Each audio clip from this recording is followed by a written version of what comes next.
So hello everyone, my self Aman Singh, third top MBBS student at KGMU Lucknow. तो देखो यार, microbiology का एक सेशन स्टार्ट करने जा रहा हूँ, ठीक है, एमबीबीएस सेकेंड प्रॉफ के लिए। और इसमें हम लोग माइक्रोबायोलॉजी को मतलब कि अपने प्रोफेशनल एग्जाम की तरफ ओरिएंट करके पढ़ेंगे, ठीक है। जो इंपॉर्टेंट टॉपिक्स हैं सिर्फ वही मैं कवर करने जा रहा हूँ, और उसके अलावा मैं सारी चीज़ों को इस तरीके से लेकर चलूंगा कि आप किस तरीके से अच्छे से अपना आंसर एग्जाम में लिख सकते हैं, ठीक है। छोटे छोटे वीडियोज होंगे, और बैक्टीरियाज में जैसे मुझे कुछ 20 बैक्टीरियाज के बारे में बताने हैं। वायरस में कुछ 10-15 वायरसेस होंगे, पैरासाइट में कुछ 10-15 पैरासाइट्स होंगे, और माइकोलॉजी हम लोग पूरा कवर करेंगे। और इसके पहले हम लोग अभी कल्चर मीडिया स्टार्ट करने जा रहे हैं, ठीक है। जब मैं बैक्टीरियोलॉजी स्टार्ट करूंगा तो मैं सारी बैक्टीरिया की लिस्ट आपको दे दूंगा कि कौन कौन से हम लोग कवर करने वाले हैं, ठीक है। उसी हिसाब से हम लोग कवर करेंगे। और अभी के लिए अब बैक्टीरियोलॉजी पढ़ने से पहले हमें कल्चर मीडिया पढ़ना बहुत जरूरी है, इसलिए हम लोग कल्चर मीडिया पहले देख लेते हैं। एक बार सारी बैक्टीरियोलॉजी खत्म होने के बाद आप कल्चर मीडिया को भी एक बार फिर से देखेंगे तो आपको अच्छे से समझ में आएगा। तो कल्चर मीडिया में स्टार्ट करें यहाँ से कि कल्चर मीडिया को यूज क्यों करते हैं, ठीक है। तो माइक्रोबायोलॉजी लैब में हम लोग कल्चर प्लेट में कुछ स्पेसिफिक मीडिया लेते हैं, जिससे जो कि जरूरत होता है, जो कि जरूरी होता है किसी भी माइक्रोब के, किसी भी बैक्टीरिया के ग्रो के लिए, ठीक है। कुछ मीडिया ऐसे होते हैं जिसपे कोई भी बैक्टीरिया ग्रो कर जाते हैं, मतलब कि उतना होना जरूरी ही है। कुछ कल्चर मीडिया ऐसे होते हैं जो स्पेसिफिक होते हैं, सेलेक्टिव होते हैं कि उस पर सिर्फ वही बैक्टीरिया ग्रो करेगा, ठीक है। इसका यूज क्या है, बैक्टीरिया को ग्रो क्यों करना है। जैसे मान लो पेशेंट का सैंपल है, उसको मान लो किसी पर्टिकुलर बैक्टीरिया से इन्फेक्शन है, तो हमने उसका सीरम लिया, कल्चर मीडिया पे पुट किया, और वो कल्चर मीडिया यदि किसी एक पर्टिकुलर माइक्रोब के लिए स्पेसिफिक है तो वो माइक्रोब उस पर ग्रो कर जाएगा। यदि वो ग्रो कर गया तो हमने कन्फर्म हो गया कि हाँ, ये बैक्टीरिया इसके सीरम में प्रेजेंट है, ठीक है। और बैक्टीरिया की स्टडी के लिए, इन सारी चीज़ों के लिए उस पर स्टडी भी तो करना है कि भाई वो कैसे पैथोजेनेसिस कॉज करता है, कैसे डिजीज कॉज करता है। तो इन सब चीज़ों के लिए हम लोग कल्चर मीडिया का यूज करते हैं, ठीक। तो अलग अलग बैक्टीरियाज के लिए अलग अलग कल्चर मीडिया हो सकते हैं, ढेर सारे आपको पढ़ाए जाते हैं, लेकिन मैं आपको सिर्फ यहाँ पे उतने ही बताऊंगा जितने कि आपको जरूरी होते हैं, इस पर्पज से कि आपको मतलब जो मैं आगे चल के 20-25 बैक्टीरिया पढ़ाने वाला हूँ, उन्हीं को कंपाइल करके जितने भी जरूरी कल्चर मीडिया हैं जो कि हर जगह आपको देखने को मिलेंगे, यूज होंगे, उन्हीं सारों को मैं यहाँ पे कवर करने जा रहा हूँ। तो कल्चर मीडिया में यदि हम लोग बात करें तो सबसे पहले अपने पास है सिंपल मीडिया या बेसल मीडिया। ये सिंपल मीडिया मतलब कि इसमें जो कंस्टिट्यूएंट होंगे, इसमें जो भी चीज़ हम लेंगे, जैसे कि साल्ट ले लिया, वाटर ले लिया, ठीक है, पेप्टोन ले लिया, अगार ले लिया, ये सारी चीज़ें क्या है कि ये बहुत बेसिक चीज़ें हैं जो कि जरूरी ही होती है किसी भी बैक्टीरिया के ग्रो के लिए, ठीक है। इसके अलावा हम इसमें जो बैक्टीरिया मतलब कि थोड़े से नौटंकीबाज वाले होंगे, जिनको कि और इनरिच्ड मीडिया चाहिए, कुछ स्पेशल मीडियम चाहिए, कुछ और चाहिए ग्रो करने के लिए, वो सारी चीज़ें हम इसी सिंपल मीडिया में ऐड करते जाएंगे और इसी को अपना इनरिच्ड मीडिया बनाते जाएंगे, ठीक है। तो सिंपल मीडिया क्या होता है, for the growth of non fastidious organism. Non fastidious organism मतलब कि जो नौटंकीबाज वाले बैक्टीरिया नहीं है, जिनको कि हल्का फुल्का नाश्ता खाना दे दो और वो उतने में ही ग्रो कर जाते हैं। तो अपने पास सिंपल मीडिया में यहाँ पे दो चीजें मैंने इमेज में ली हुई है, ठीक है। एक तो हो गया आपका न्यूट्रिएंट अगार और एक हो गया आपका न्यूट्रिएंट ब्रॉथ। ये न्यूट्रिएंट अगार है, ये न्यूट्रिएंट ब्रॉथ है, ठीक है। तो न्यूट्रिएंट अगार, न्यूट्रिएंट ब्रॉथ क्या है कि अगार क्या है, ये थोड़ा सॉलिड मीडिया है और ये थोड़ा लिक्विड मीडिया है, ठीक है। डिफरेंट कंडीशन में डिफरेंट टाइप के मीडिया यूज करने होते हैं। जैसे कि मान लो मोटिलिटी को यदि इनहिबिट करना है, तो मोटिलिटी नहीं देखनी है, तो हम लोग सॉलिड मीडिया यूज कर लेते हैं, ठीक है। लिक्विड मीडिया यूज कर लेते हैं अदर केसेस में। तो यहाँ पे सिंपल मीडिया में अपने पास क्या क्या हो सकता है, पेप्टोन, अपने पास क्या क्या हो सकता है, जैसे कि पेप्टोन हो गया, पेप्टोन, NaCl और वाटर, ठीक है। ये सारी चीजें जो है, इसको हम लोग बोलते हैं peptone water media, peptone water media, ठीक है। अब यदि हम इसमें पेप्टोन, NaCl और वाटर में यदि हम मीट ऐड कर दें, ठीक है, यदि हम मीट ऐड कर दें तो ये हमारा न्यूट्रिएंट ब्रॉथ बन जाएगा, ठीक, न्यूट्रिएंट ब्रॉथ। और हम इसी सारे मीडिया में यदि हम अगार ऐड कर दें तो ये हमारा टोटल क्या बन गया, न्यूट्रिएंट अगार, ठीक। अगार हम लोग जनरली 2% यूज करते हैं और इसका कंसंट्रेशन अपने हिसाब से रेगुलेट कर सकते हैं, ठीक है। तो ये सारी चीजें जो हो गई आपकी सिंपल मीडिया हो गई। इसके बाद आते हैं इनरिच्ड मीडिया पे। इनरिच्ड मीडिया में क्या है, अपने पास ब्लड अगार है, चॉकलेट अगार है, एलजे मीडिया है, लॉफलर सीरम स्लोप है, ठीक है। अब इनरिच्ड मीडिया किसके लिए होता है, फॉर फेस्टिडियस ऑर्गेनिज्म। फेस्टिडियस ऑर्गेनिज्म क्या है कि इनको मतलब कि बेसिक चीजों पर ये ग्रो नहीं करेंगे, इनको कुछ स्पेशल मीडियम चाहिए, कुछ स्पेशल फैक्टर चाहिए, कुछ स्पेशल न्यूट्रिएंट्स चाहिए जिसके प्रेजेंस में ये ग्रो होंगे, ठीक है। और इससे हमें और भी अच्छा फायदा होता है। जैसे कि यहाँ पे एलजे मीडिया है, तो एलजे मीडिया क्या है कि इस पे ये सिर्फ माइक्रोबैक्टीरियम ट्यूबरकुलस के लिए होता है, ठीक है, माइक्रोबैक्टीरियम ट्यूबरकुली के लिए। तो इस पे जो है एमटीबी का बैक्टीरिया ग्रो करेगा, ठीक है, और वो इस पे सिर्फ वही ग्रो करेगा। तो जैसे कि यदि हमने पेशेंट का सैंपल लिया और हमने एलजे मीडिया पे पुट किया और यदि बैक्टीरिया की ग्रोथ हो गई, तो हमें समझ में आ जाएगा कि ठीक है, माइक्रोबैक्टीरियम ट्यूबरकुलोसिस का ग्रोथ हो गया है, और इसका मतलब पेशेंट के सीरम में एमटीबी के बैक्टीरिया थे, एमटीबी के बैसिलाई थे, तो वो ग्रो कर गए, मतलब पेशेंट को ये चीज़ की इन्फेक्शन थी। तो इसीलिए इनरिच्ड मीडिया होता है अलग अलग माइक्रोब के ग्रोथ के लिए, ठीक है। तो ब्लड अगार में हम लोग क्या यूज करते हैं, हम लोग ब्लड अगार में सीप ब्लड यूज करते हैं, ठीक है, ब्लड अगार में हम लोग सीप ब्लड यूज करते हैं, ठीक। और इसका टेम्परेचर मैं यहाँ पे बता रहा हूँ 50 डिग्री सेल्सियस, क्योंकि आगे चल के चॉकलेट अगार में भी हमको थोड़ा सा टेम्परेचर के बारे में डिस्कस करना है, ठीक है। इसमें क्या है कि ये आपका सिंपली अपने पास क्या था, न्यूट्रिएंट अगार था, ठीक है, सिंपल मीडिया था, हमने उसमें ब्लड ऐड कर दिया, क्योंकि कुछ बैक्टीरिया ऐसे हैं जिनको ब्लड के कंस्टिट्यूएंट चाहिए, उनको ग्रो करने के लिए स्पेशल मीडिया चाहिए, ठीक। अपने पास अब इसके बाद चॉकलेट अगार है, ठीक। अच्छा, ब्लड अगार पे हमारे कौन कौन से ग्रो कर जाते हैं, जनरली काफ़ी सारे एग्जाम्पल हमको मिलते हैं। हम लोग यहाँ पे देखेंगे स्टेफ ऑरियस, ठीक, स्टेफ ऑरियस, स्टेप्टोकोकस पायोजेंस, इन सब के ग्रोथ, विब्रियो के भी ग्रोथ यहाँ पे इस पे देखते हैं, ठीक है। हम जो बैक्टीरिया पढ़ने वाले हैं वही सब यहाँ पे डिस्कस कर रहे हैं, ठीक है। तो ढेर सारे बैक्टीरिया हमारे पास होते हैं जो कि ब्लड अगार पे ग्रो करते हैं, ब्लड अगार पे अलग अलग कैरेक्टरिस्टिक के कॉलोनी दिखाते हैं, ठीक है। चॉकलेट अगार क्या है, ये क्या है कि ये इसमें चॉकलेट नहीं होता, पहली चीज ये क्या होता है, ये लाइज्ड, ये हीटेड ब्लड होता है, ठीक है, हीटेड ब्लड अगार। अब क्या है कि आपने ब्लड को हीट कर दिया, इसीलिए मैं यहाँ पे बोल रहा था टेम्परेचर, इसको आपने हीट करके 70 डिग्री सेल्सियस पे ब्लड अगार को यदि आपने लिया, तो उसमें जो आरबीसी प्रेजेंट थी वो टूट गई, ठीक है, आरबीसी ब्रेकडाउन हो गया, और उसके आरबीसी के अंदर जो फैक्टर प्रेजेंट थे, जैसे कि फैक्टर एक्स हो गया, फैक्टर 5 हो गया, ये सारे आपके रिलीज हो गया आरबीसी के बाहर, और आरबीसी टूट गई, इसीलिए आपको जो अपीयरेंस दिख रहा है अब वो रेड कलर का नहीं, वो चॉकलेट कलर का दिख रहा है। तो ये होता है चॉकलेट अगार। अब ये चॉकलेट अगार हम लोग यूज कहाँ करेंगे, ये मोर फेस्टिडियस ऑर्गेनिज्म के लिए, ठीक है, मोर फेस्टिडियस ऑर्गेनिज्म के लिए, जैसे कि जो मतलब कि आपके बैक्टीरिया हैं, जैसे कि आपके हीमोफिलस इन्फ्लुएंजा हो गया, स्ट्रेप्टोकोकस निमोनी हो गया, ये बैक्टीरिया क्या है, ये और ज़्यादा नौटंकीबाज हैं, इनको और ज़्यादा मतलब कि न्यूट्रिएंट चाहिए ग्रो करने के लिए। जैसे हीमोफिलस इन्फ्लुएंजा की ग्रोथ के लिए फैक्टर 5 और फैक्टर एक्स जरूरी होता है ग्रो करने के लिए, ठीक है। तो आगे जब हीमोफिलस इन्फ्लुएंजा बताऊंगा तो वहाँ पे मैं ये आपको भी बताऊंगा, उसका ग्रोथ बहुत अच्छा इंपॉर्टेंट होता है कि या तो आप चॉकलेट अगार पे ग्रो कर लो, ब्लड अगार पे ग्रो होता नहीं, तो ब्लड अगार पे जो है आपका स्टेफ ऑरियस ग्रो हुआ है, तो उसके अगल बगल स्टेफ ऑरियस जो है अपने अगल बगल ब्लड को तोड़ देता है, बीटा हेमोलिसिस शो करता है। जब स्टेफ ऑरियस बताऊंगा तो बताऊंगा कि तो स्टेफ ऑरियस के अगल बगल जो ब्लड टूट चुका है, जो लाइज्ड ब्लड है, उसके प्रेजेंस में हीमोफिलस इन्फ्लुएंजा को ग्रो कराया जाता है, इसको सेटेलिज्म बोलते हैं, ठीक है। जैसे आपको मान लो यहाँ पे ब्लड आकार में मैं कुछ चीजें इंलिस्ट करूँ, तो जैसे कि जो आपका स्टेफ ऑरियस है, ये नैरो जोन बीटा हेमोलिसिस देता है, ठीक है। इसको अभी नहीं समझ में आ रहा है तो रुक जाओ, आगे समझ में आएगा। नैरो जोन बीटा हेमोलिसिस, ठीक। Streptococcus aureus, staphylococcus aureus, streptococcus pyogenes क्या है, ये वाइड जोन बीटा हेमोलिसिस देता है, ठीक है। जब आप इमेज देखोगे ना, तो जब यहाँ पे आप बैक्टीरिया ग्रो कराओगे, जब आप यहाँ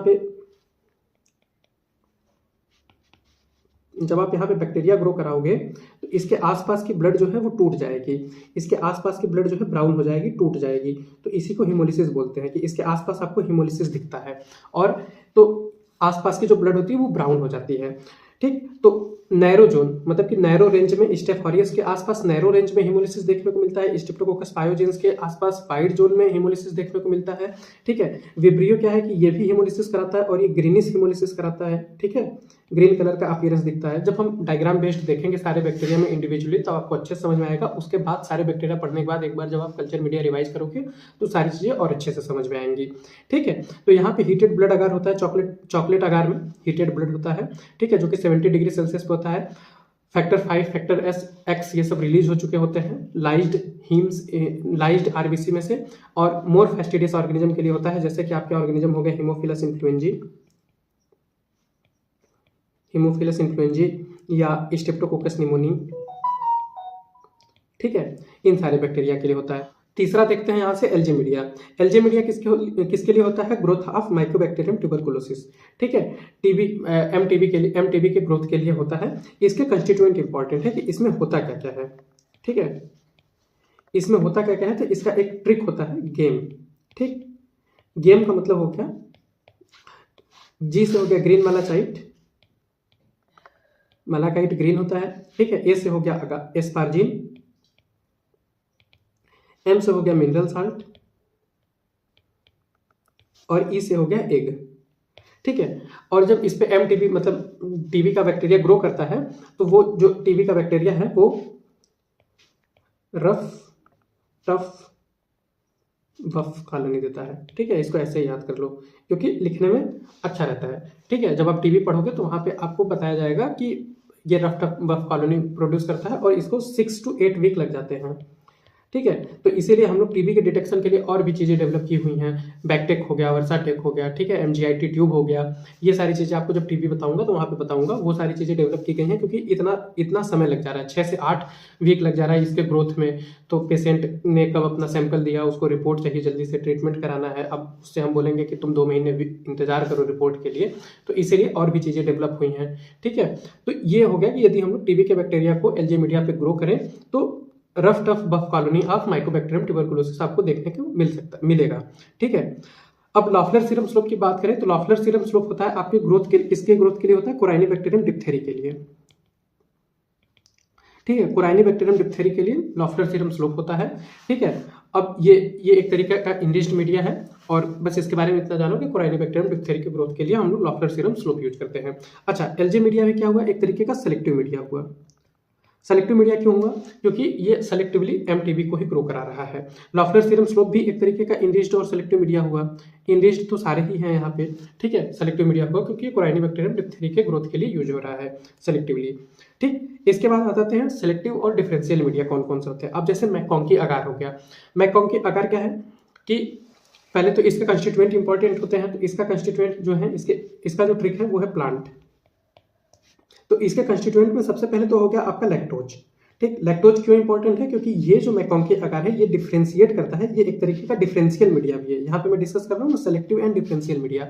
सेलेक्टिवली मतलब कुछ इसमें सेलेक्टिव मीडिया है, जैसे कि एक तो हो गया आपका एल्जे मीडिया जो कि सेलेक्टिव मीडिया है, ठीक है। अब मैकॉन्की अगार क्या है कि सेलेक्टिव नहीं है, ठीक है। वो क्या है कि लैक्टोज फर्मेंटर्स को और नॉन लैक्टोज फर्मेंटर को डिफरेंशिएट कर देता है। तो ये एक तरीके का डिफरेंशियल मीडिया है, ठीक है। ये एक तरीके का डिफरेंशियल मीडिया है जो कि डिफरेंशिएट कर देता है लैक्टोज फर्मेंटर और नॉन लैक्टोज फर्मेंटर के बीच में। यही आपका क्लेड भी है, ये भी लैक्टोज फर्मेंटर और नॉन लैक्टोज फर्मेंटर के बीच में डिफरेंशिएट कर देता है, ठीक है। अब दोनों में थोड़ा अंतर है, ठीक है। क्लेड में भी ये जो एल है इसका भी फुल फॉर्म मतलब कि जब इसका फुल फॉर्म लिखेंगे, क्लेड का फुल फॉर्म होता है सिस्टीन लाइसिन इलेक्ट्रोलाइट डिफिशिएंट आकार, ठीक है। तो इसमें सिस्टीन लैक्टोज इलेक्ट्रोलाइट डिफिशिएंट आकार, ठीक है। तो ये भी लैक्टोज फर्मेंटेशन कुछ बैक्टीरिया होंगे जैसे ई कोलाई हो गया। ई कोलाई को जब आप मीडिया में रखोगे और उसमें लैक्टोज शुगर रखोगे तो वो लैक्टोज को फर्मेंट कर देता है, ठीक है। तो प्लांट का यदि पहले तो पूरा ट्रिक लिख लो कि इसमें होता क्या क्या है। तो इसमें पेप्टोन होता है, ठीक है, लैक्टोज होता है, इसके बाद अगार होता है, न्यूट्रल रेड होता है, ठीक, और ठीक है न्यूट्रल रेड होता है और इसमें टाउरोकोलेट होता है। ये इंपॉर्टेंट है, वाइवा वगैरह में इससे पूछा जाता है कि इसके कंस्टिट्यूएंट क्या क्या होते हैं। तो ये डिफरेंशिएट करता है लैक्टोज फर्मेंटर और नॉन लैक्टोज फर्मेंटर के बीच में। अब लैक्टोज फर्मेंटिंग बैक्टीरिया कौन कौन से होते हैं यदि मैं यहाँ पे इनलिस्ट कर दूं तो जैसे कि आपका लैक्टोज फर्मेंटर बैक्टीरिया कौन कौन से होते हैं, जैसे कि ई कोलाई। अभी आप जब सारे बैक्टीरिया पढ़ लोगे तो सारी चीज़ें याद हो जाती हैं, ठीक है। अभी यहाँ पे काफ़ी इनलिस्टिंग करने पे हो सकता है आपको लगे कि ज़्यादा हो रहा है, लेकिन बाद में जब आप देखोगे सारे बैक्टीरिया पढ़ने के बाद तो ये आपको आसान कर देगी चीज़ें। जैसे ई कोलाई हो गया, क्लिप्सेला हो गया, ठीक है। नॉन लैक्टोज फर्मेंटर की बात करें, सारे नहीं इनलिस्ट कर रहा हूँ, जो इंपॉर्टेंट है वही कर रहा हूँ। नॉन लैक्टोज फर्मेंटर में साल्मोनेला हो गया, ठीक है, सिजेला हो गया, विब्रियो हो गया, ठीक है, ये नॉन लैक्टोज फर्मेंटर है। तो अब जो मैकॉन्की अगार है इस पे यदि कोई लैक्टोज फर्मेंटर होगा, जो लैक्टोज फर्मेंटर बैक्टीरिया होगा वो पिंक कलर दे देगा, ठीक है। और जो नॉन लैक्टोज फर्मेंटर होगा वो ऐसे ही पेल येलो कलर देगा, ठीक।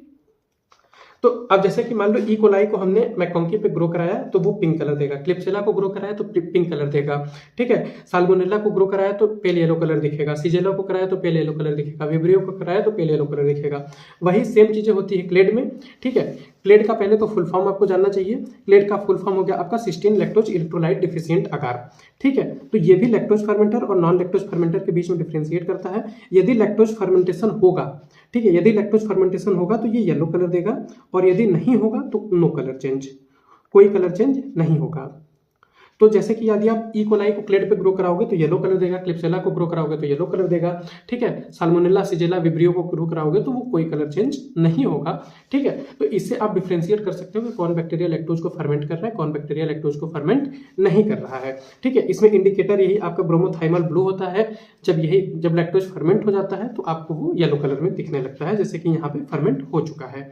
यहाँ पे मैकॉन्की अगार में जो आपका इंडिकेटर होता है, मैकॉन्की अगार में जो इंडिकेटर होता है वो फेनॉल रेड होता है, ठीक है, ठीक है। फेनॉल रेड होता है। जब लैक्टोज फर्मेंट हो जाता है तो वो पिंक कलर दिखने लगता है, नहीं तो पेल येलो कलर दिखता है, ठीक है। अब मैनिटॉल साल्ट अगार की बात करें तो ये भी एक तरीके का सेलेक्टिव मीडिया है, ठीक है। ये भी एक तरीके का सेलेक्टिव मीडिया है, क्योंकि ये सेलेक्टिवली ग्रो कराता है किसको, स्टेफ ऑरियस को, ठीक। तो जब आप स्टेफ ऑरियस पढ़ोगे तो वहाँ पे जब आप चीज़ों को पढ़ोगे तो आप 2-3 जगह स्टेफ ऑरियस के लिए देखोगे कि स्टेफ ऑरियस जो है ब्लड अगार पे नैरो जोन हिमोलिसिस देता है। अच्छा, यहाँ पे मैं बताऊँ सिंपल मीडिया में, जैसे मैंने नहीं बताया, फॉर एग्जांपल जैसे कि मान लो आपका न्यूट्रिएंट अगार है, ठीक है। न्यूट्रिएंट अगार पे आपका जो स्टेफ ऑरियस है, न्यूट्रिएंट अगार पे जो आपका स्टेफ ऑरियस है, ये गोल्डन कलर कॉलोनी देखता है, ठीक है, गोल्डन कलर कॉलोनी, ठीक है। Staph aureus golden colour colony देता है। तो न्यूट्रिएंट अगार पे तो वो बेसिकली तो न्यूट्रिएंट अगार पे कोई चीज़ है नहीं, तो ये जो स्टेफ ऑरियस है इसके पास पिगमेंट होता है जिसकी वजह से वो गोल्डन कलर कॉलोनी देता है। जो स्टेफ ऑरियस होता है वो ब्लड अगार पे नैरो जोन हिमोलिसिस देता है। जो स्टेफ ऑरियस होता है वो सेलेक्टिवली मैनिटॉल साल्ट अगार पे ग्रो करता है, और यहाँ पे पिगमेंट की वजह से नहीं, यहाँ पे मैनिटॉल साल्ट अगार में मैनिटॉल के फर्मेंटेशन की वजह से, मैनिटॉल के फर्मेंटेशन की वजह से आपको येलो कलर देखने को मिलेगा, ठीक है, आपको येलो कलर देखने को मिलेगा। तो स्टेफ ऑरियस जो होते हैं वो मैनिटॉल फर्मेंटर होते हैं।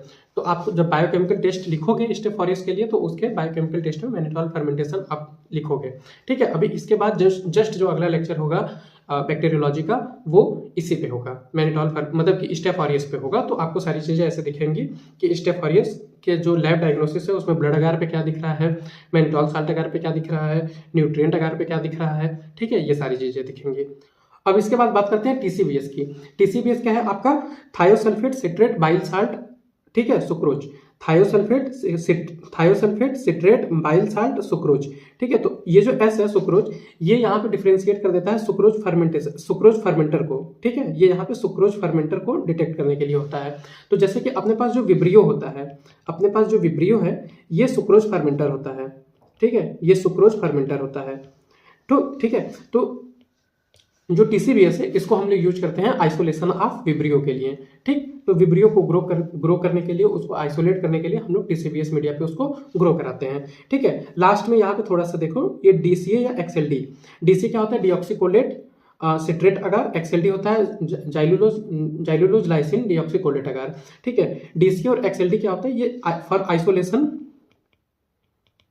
Isolation of shigella and salmonella, इसमें कुछ नहीं बताना है, सिजेला एंड साल्मोनेला, ठीक है। तो जनरली आप क्या होगा कि आगे आप देखोगे कि सिजेला और साल्मोनेला साथ साथ ही दिखते हैं।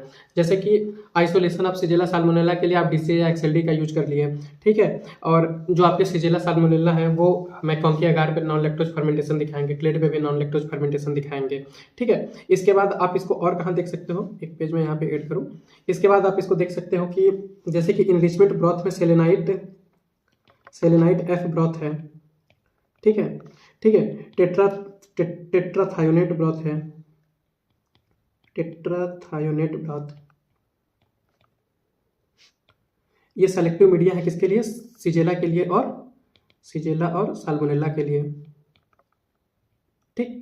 इसके बाद आप और कहाँ देख रहे हो, तो सिजेला साल्मोनेला जनरली आपको साथ साथ दिखते हैं, ठीक। इसके बाद हम लोग बात करें ट्रांसपोर्ट मीडिया के लिए, तो इसमें कुछ चीज़ें हैं आपको जो सीधे सीधे याद रखनी है ट्रांसपोर्ट मीडिया के बारे में, है ना।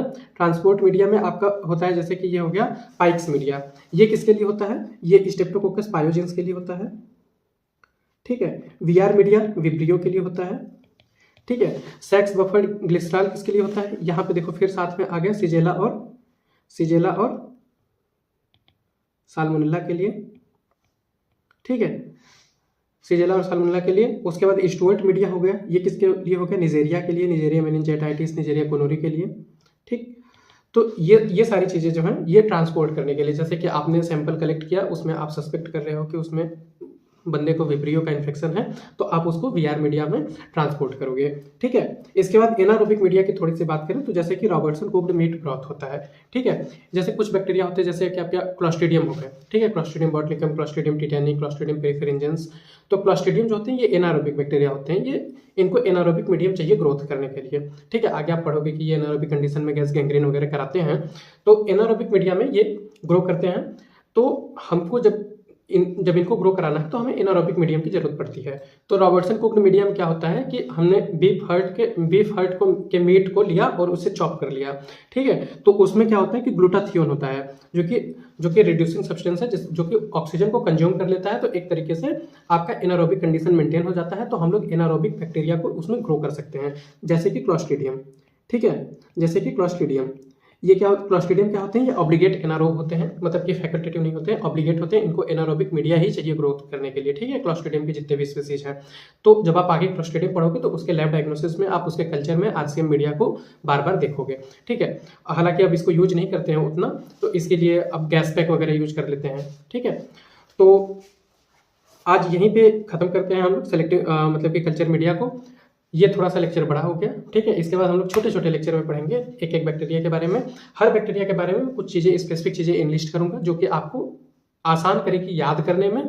ठीक है, और उसको मैं बेहतर तरीके से बताऊंगा कि आपको एग्जाम में कैसे लिखना है, किन पॉइंट्स में, किन हेडिंग्स में, कितने मल्टीपल हेडिंग्स बना के आपको लिखना है।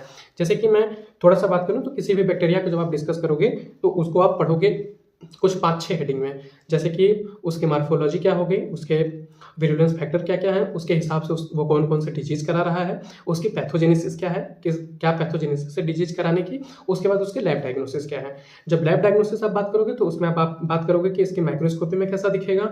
ठीक है, कल्चर किस मीडिया पे करेंगे, मतलब स्पेसिमेन क्या लेंगे, कल्चर क्या करेंगे, कल्चर कैसे करेंगे, उसके बाद सीरोलॉजी करना है। ठीक है, मॉलिक्यूलर टेस्ट करने हैं। तो इन सारी चीज़ों को हम लोग अच्छे से डिस्कस करेंगे। ठीक है, तो आज कल्चर मीडिया का लेक्चर यहीं पे खत्म करते हैं। Thank you.